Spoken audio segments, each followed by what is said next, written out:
Imagine being promoted to one of the biggest teams in Formula One. You finally get the opportunity you have been working towards your entire career. And then, after only 2 races, it is taken away. For most drivers, that would be the end of the story, especially at Red Bull. But Liam Lawson has just done something almost unheard of. 14 months after losing his Red Bull seat, he has been called back. And this weekend at Zandvoort, Lawson has another chance to drive for Red Bull Racing. Not because Red Bull suddenly changed its long-term plans, not because there has been a permanent driver swap, but because Isack Hadjar is unavailable after suffering an injury during the summer break. That means Lawson has been handed 1 weekend, 1 car, and 1 huge opportunity. And what makes this story even more interesting is what happens behind him. Because Lawson's promotion also opens the door for Yuki Tsunoda to return to the Formula One grid with Racing Bulls. So suddenly, the Dutch Grand Prix has become much more than another race weekend. For Lawson and Tsunoda, this could be an audition for their Formula One futures. Welcome back. Today, we are looking at Liam Lawson's remarkable return to Red Bull, why this opportunity is so important, what he realistically needs to achieve at Zandvoort, and why this weekend could have a major impact on the 2027 driver market. Let's get into it. To understand why this weekend matters so much, we have to go back to the beginning of the 2025 season. Liam Lawson entered that year in probably the strongest position of his Formula One career. After impressing during previous opportunities with Red Bull's sister team, Lawson was selected to race alongside Max Verstappen. That was a massive vote of confidence. Red Bull had another option. They could have chosen Yuki Tsunoda, but the team decided Lawson was the driver they wanted. For a young driver, being promoted to Red Bull sounds like a dream. But we also know that driving alongside Max Verstappen can be one of the toughest jobs in Formula One. The pressure is enormous. Every lap is analyzed. Every qualifying session is compared. Every mistake becomes a headline. And Lawson barely had time to settle. After only 2 races, Red Bull made the decision to move him back to Racing Bulls. Tsunoda was promoted instead. Imagine what that does to a driver mentally. You spend years fighting for your opportunity. You finally get it. And almost immediately, you are told it has not worked. For Lawson, the challenge was no longer just about speed. It was about rebuilding his confidence. And this is where Lawson deserves a lot of credit. Because he could easily have allowed that Red Bull experience to define his career. Instead, he went back to Racing Bulls and started rebuilding. Step by step, race by race. The goal was simple: become consistent, score points, and remind Red Bull and the rest of the Formula One paddock why he earned that promotion in the first place. And during the 2026 season, that is exactly what he has done. Lawson has become one of the strongest drivers outside the leading 4 teams. Even more importantly, he has developed consistency. Coming into Zandvoort, Lawson has scored points in 6 of the last 7 events. That is a serious run of form, especially in the midfield, where getting into the points often means beating cars that are theoretically faster. It means taking opportunities when they appear. It means keeping the car out of trouble. It means delivering in qualifying. And it means being there when another team makes a mistake. That consistency is one of the biggest reasons Red Bull has turned to Lawson again. When they suddenly needed someone to replace Hadjar, Lawson had already made his argument on track. This is where the story becomes unusual. Red Bull has spent more than 2 decades in Formula One. During that time, plenty of drivers have been promoted, demoted, replaced, or released. But historically, once Red Bull moves on from you, getting back into the senior team is extremely difficult. That is why Lawson's return is so significant. It changes the story. 14 months ago, the message appeared to be that Lawson was not ready for Red Bull. Now Red Bull is trusting him again. Even if it is only temporary, that matters. It tells us the team has watched his performances. It tells us they believe his recent form is genuine. And it tells us that Lawson has rebuilt some of the reputation he lost during those difficult opening races of 2025. But there is also a very important difference between Lawson's first Red Bull opportunity and this one: the pressure. When Lawson joined Red Bull permanently, everyone expected results. He had won the seat. He was Max Verstappen's teammate. And naturally, people immediately started comparing the two cars. This weekend is completely different. Lawson has never raced the 2026 Red Bull. He has had almost no preparation. The regulations have changed, the cars are different, the power units are different, and the driving style required from this generation of Formula One machinery is different as well. So nobody should realistically expect Lawson to arrive at Zandvoort and immediately match a driver who has spent the entire season learning that car. And strangely, that could be exactly what Lawson needs, because he can approach the weekend without the same weight on his shoulders. He does not need to prove he can beat Verstappen. He does not even necessarily need an incredible finishing position.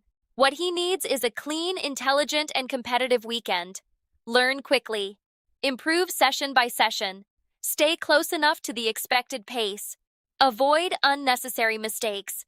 And most importantly, show Red Bull that he can handle the pressure. If he does that, this weekend can only strengthen his position. There is another important factor. This is not exactly the same Red Bull environment Lawson left. Laurent Mekies is now leading the team, and Lawson already knows Mekies well from his time within the Red Bull system. That familiarity could help. The 2026 Red Bull also appears to be more manageable than the car Lawson struggled with previously. It may not be the dominant race-winning machine Red Bull produced during some earlier seasons, but it has been more drivable. Isack Hadjar has shown that throughout his first season with the senior team. That gives Lawson an interesting benchmark. He does not have to completely transform his driving style overnight just to survive in the car. But Zandvoort will still be a major challenge. This is a circuit where confidence matters. The track is narrow, there are fast corners, the banking creates unusual lines, and mistakes can be punished quickly. For a driver jumping into unfamiliar machinery, it is not exactly the easiest place to make your debut. But if Lawson can adapt quickly, it will make his performance even more impressive. So what does Lawson actually need to do? Does he need a podium? No. Does he need to beat Max Verstappen? Absolutely not. Does he even need to score points? That would obviously help, but I do not think the result alone will decide whether this weekend is successful. What Red Bull will be looking at is the entire process. How quickly does Lawson understand the car? How good is his technical feedback? Can he help the engineers make setup changes? Does he stay calm when the weekend becomes difficult? How close can he get to the car's potential? And does he improve between Friday, Saturday, and Sunday? Those details may be more important than the final finishing position. For example, imagine Lawson starts Friday several tenths away from where Red Bull expects him to be. But by qualifying, he has closed most of that gap. Then in the race, he drives cleanly, manages the tires, and finishes strongly. That would tell the team a lot. It would show adaptability. And adaptability is one of the most valuable qualities a Formula One driver can have. Now, we come to the bigger picture. Lawson's Red Bull return is temporary. Hadjar is still expected to remain the regular driver. So even if Lawson performs brilliantly, there is no guarantee Red Bull suddenly gives him a permanent seat. In fact, that appears unlikely right now. But the 2027 driver market is approaching, and Lawson's future is not completely secure. His Racing Bulls teammate Arvid Lindblad has impressed as a rookie, and Red Bull also has another young talent waiting in the background. Nikola Tsoloff is leading the Formula 2 championship and is another driver Red Bull will be watching closely. So Lawson cannot simply assume that strong performances this season guarantee him another year. That is why Zandvoort matters. If he impresses in the senior Red Bull, then returns to Racing Bulls and continues scoring points, he becomes much harder to replace. And even if Red Bull eventually decides to promote another young driver, other teams will be watching. Formula One teams notice drivers who perform under unusual circumstances. If Lawson can jump into an unfamiliar car with almost no preparation and deliver a solid weekend, teams further down the grid may start asking questions. Could this guy strengthen our lineup? Could he be available for 2027? Would he be better than one of our current options? That is why this opportunity extends far beyond Red Bull. But Lawson is only half of this story. Because when Lawson moves into the Red Bull seat, somebody needs to drive his Racing Bull's car. And that brings Yuki Tsunoda back onto the Formula One grid. Tsunoda has spent this season working as a reserve and test driver for Red Bull and Racing Bulls. But naturally, he wants to race. And suddenly, he has that opportunity again. This is also important for his 2027 prospects. There had been speculation about potential opportunities elsewhere, including Haas, but his route back to a full-time seat appeared to be getting more difficult. Now, he gets another race weekend to remind everyone what he can do.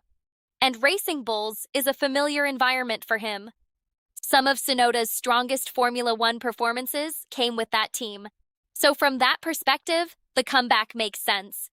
But there is one major problem. Tsunoda has not raced the 2026 generation of Formula One cars. That makes his challenge arguably even greater than Lawson's.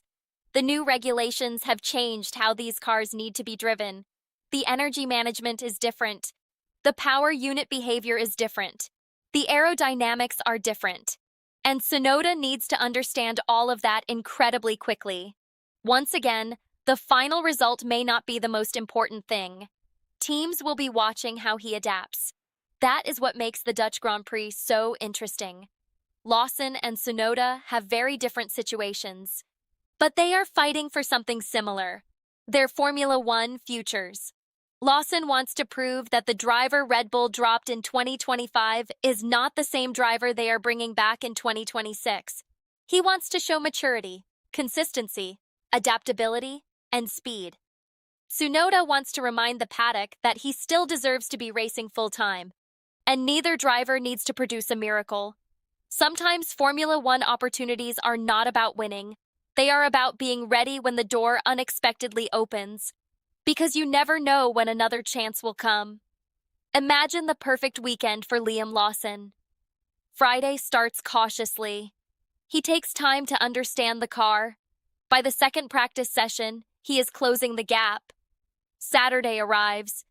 He delivers a strong qualifying performance. Maybe he gets the car comfortably into Q3. Then on Sunday, he runs a smart race. No contact, no unnecessary penalties, no major mistakes, and perhaps he brings home a strong haul of points. Would that immediately give him a permanent Red Bull seat? Probably not. But suddenly, the conversation around Liam Lawson changes. Instead of being remembered as the driver Red Bull dropped after 2 races, he becomes the driver who came back and delivered when Red Bull needed him. That is a completely different reputation. And Formula One careers are often shaped by reputation. Final thoughts. Liam Lawson's return to Red Bull may only last 1 race weekend, but the consequences could last much longer. 14 months ago, his Red Bull opportunity appeared to be finished. Now he has another chance, a chance with less pressure, more experience, better form, and perhaps most importantly, more confidence. He does not need to do something spectacular. He just needs to show how much he has grown. And behind him, Yuki Tsunoda has his own comeback story. 2 drivers who know how quickly Formula One opportunities can disappear are suddenly back in the spotlight. And that makes Zandvoort one of the most fascinating weekends of their careers. So now I want to hear from you. How do you think Liam Lawson will perform in the Red Bull? Do you think he can score points at Zandvoort?